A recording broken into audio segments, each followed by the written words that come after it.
Hello students, আশা করি তোমরা সকলেই খুব ভালো আছো। জ্ঞানজ্যোতি কোচিং সেন্টার পক্ষ থেকে তোমাদের সবাইকে আরো একবার স্বাগত। তো আমি মীরা ম্যাম, আমি আজকে তোমাদের সেমিস্টার থেকে আবার একটি নতুন টপিক নিয়ে চলে এসেছি।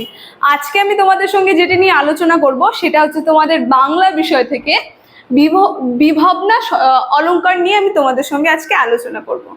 আলোচনাটি শুরু করার আগে দেখো, কর্নারে তোমরা দুটো নাম্বার দেখতে পাচ্ছ বোর্ডের কর্নারে। এটা হচ্ছে আমাদের জ্ঞানজ্যোতি কোচিং সেন্টারের অফিসিয়াল হেল্পলাইন নাম্বার। এখানে কিন্তু তোমাদের অনলাইনে ক্লাস করানো হয়, তার সঙ্গে তোমাদের নোটসও দেওয়া হয়। তোমাদের অনলাইন ক্লাস কিন্তু অনেকদিন আগের থেকেই শুরু হয়ে গেছে। তোমরা যদি আমাদের সঙ্গে অনলাইন ক্লাসে যুক্ত হতে চাচ্ছ এবং নোটস পেতে চাচ্ছ, তাহলে উপরে দেওয়া এই নাম্বার দুটির সঙ্গে তোমরা যোগাযোগ করো। তাহলে আমি আমার টপিকটি শুরু করছি। প্রথমেই বললাম, আজকে আমি তোমাদের সঙ্গে যেটি নিয়ে আলোচনা করব সেটা হচ্ছে বিভাবনা অলংকার। দেখো, বিভাবনা অলংকারটা নিয়ে আমি আলোচনাটি শুরু করার আগে একটা তোমাদের কনসেপ্টটা একটু ক্লিয়ার করে দিই, জিনিসটা কি। আসলে যেই অলংকার আছে, এই বিভাবনা অলংকার, এই অলংকারে কি হয় বলো তো, কোনো কারণ ছাড়াই কোনো কারণ ছাড়াই কি হয়, কার্যের উৎপত্তি ঘটে। মানে আমরা জানি কোনো কাজ করতে কি হয়, আমাদের কোনো কারণের প্রয়োজন হয়, যে এই কারণের জন্য এই কাজটা হচ্ছে, তাই না? সেখানে তোমরা দেখতে পারবে সেই কারণটা নেই, কিন্তু কাজটা হয়ে যাচ্ছে। এই জিনিসটা যে অলংকারে হয় ওটাকে কিন্তু বিভাবনা অলংকার বলে। দেখো, আমি বোর্ডের মধ্যে তোমাদের সংজ্ঞা সহ বলে দিয়েছি। দেখো, সংজ্ঞাতে আমি লিখেছি, এতটুকুনি তোমরা লিখবে, আমি মুখে বলছি, তোমরা একটু দেখে নাও।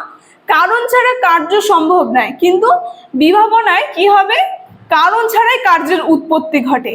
যে অলংকারে কারণ ছাড়া কার্যের উৎপত্তি ঘটে তাকেই বলা হয় বিভাবনা অলংকার। ঠিক আছে, দেখো, বিভাবনা অলংকারের আবার একটি অলংকারিক আছে চন্দ্রিকা। তিনি আরেকটা সংজ্ঞা দিয়েছেন এই বিভাবনা অলংকারে, বলেছেন বিনা কারণে কার্যের উৎপত্তির নামই হচ্ছে বিভাবনা। মানে কোনো কারণ নেই কিন্তু কার্যের উৎপত্তি হচ্ছে, সেটাই হচ্ছে বিভাবনা অলংকার। দেখো, আমি উদাহরণও লিখে দিয়েছি, কারণ তোমরা এতটুকুন লিখলে খালি হবে না, এর মধ্যে 3 মার্কস তোমাদের থাকবে। তোমাদের উদাহরণ সহ আমি যতটুকুন এখানে লিখেছি ততটুকুন তোমাদেরকে লিখতে হবে। ঠিক আছে, দেখো উদাহরণে কি বলেছে, উদাহরণটা দেখলে আরো ভালো বুঝতে পারবে। শাশুড়ি ননদি নাই তোর সতা কার সঙ্গে দণ্ড করি চক্ষু কইলি রতা। দেখো, এখানে কি বলেছে, শাশুড়ি আর ননদিনী নাই। আমরা কি জানি, সাধারণত সংসারে যখন মানুষের সঙ্গে মানুষের বিবাদ লাগে, তখনই মানুষের কি হয়, দুঃখ পায়, কষ্ট পায়, মানুষের দুঃখ কষ্ট হয়, চোখ থেকে অশ্রু বেরোয়। ঠিক আছে, দুঃখ কষ্টে। তো যাদের সাংসারিক জীবন আছে নারীদের মধ্যে, যদি শাশুড়ি থাকে বা যদি সতীন থাকে, কি বলে, তাদের সঙ্গে কি হয়, বিবাদ লাগে, দণ্ড হয় তাদের সঙ্গে, তারপরে কি হয়, তারা দুঃখ কষ্ট পায় আর তাদের অশ্রু থেকে জল বেরোয়। কিন্তু এখানে কি বলছে, এখানে ফুলরাবতীর কথা বলছে, যে ফুলরাবতীর কিন্তু কোনো শাশুড়ি ননদিনী নাই কোনো সতা। মানে শাশুড়ি ননদ তো নেই, তার সঙ্গে কোনো সতীনও নেই তার। ঠিক আছে, কিন্তু কি বলছে, কার সঙ্গে দণ্ড করি চক্ষু কইলি রাতা। ঠিক আছে, এই কথাটা বলছে, কার সঙ্গে দ্বন্দ্ব করি চক্ষু কইলি রাতা।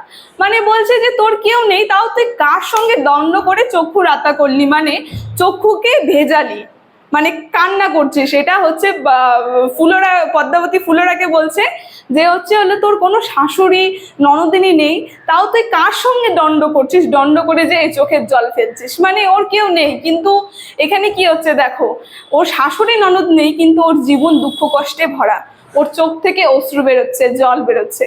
তো এই যেটা কারণ, মেন কি কারণে হয়, যারা থাকে তাদের সঙ্গে সংসারে লাগে, তারপরেই দুঃখ কষ্টটা হয়। কিন্তু এখানে ওর কোনো সাংসারিক দুঃখ কষ্ট নেই, তাও ওর জীবন কি দুঃখ কষ্টে ভরা, চোখ থেকে অশ্রু বেরোচ্ছে। যে কোনো কারণ নেই, কিন্তু সেই কার্যটা করছে, যে কারণের জন্য, যে কারণটা হওয়ার জন্য যে কার্যটা প্রয়োজন হয়, সেই কার্যটা নেই, কিন্তু সেই কারণটা নেই, কিন্তু কার্যটা কিন্তু ঠিকই হচ্ছে। মানে শ্বশুর শাশুড়ি নেই, তাও তার জীবন কিন্তু দুঃখ কষ্টে ভরা এবং চোখ থেকে অশ্রু করছে।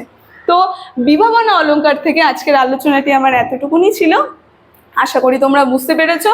তো আলোচনাটি আমি এখানেই শেষ করছি। ভিডিওটি যদি তোমাদের ভালো লেগে থাকে, অবশ্যই like, comment, share and subscribe করে দিও। Thank you.